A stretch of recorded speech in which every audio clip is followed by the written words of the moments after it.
Cheque return કેસમાં આરોપીને 1 વર્ષની સાદી કેદની સજા કરતી ખેડબ્રહ્મા નામદાર કોર્ટ. ખેડબ્રહ્મા તાલુકાના વાસણા ગામે ચેક રિટર્ન કેસનો આરોપીને 1 વર્ષની સાદી કેદની સજા ફટકારવામાં આવી છે. આરોપીને ચેકની રકમમાં દંડ ચૂકવવાનો પણ આદેશ કર્યો છે.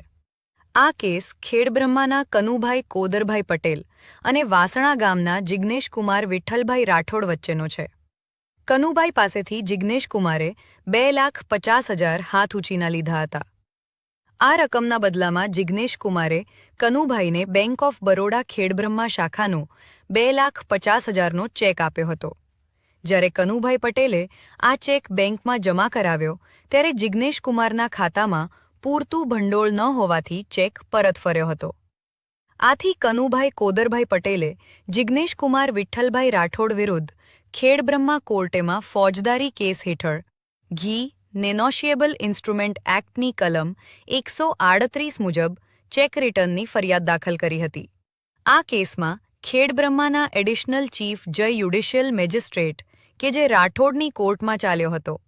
ફરિયાદના વકીલ વિરલ વોરાની દલીલોને ન્યાય રાખી ને કોર્ટે જિગ્નેશકુમાર વિઠ્ઠલભાઈ રાઠોડની કસૂરવાર ઠેરવ્યા.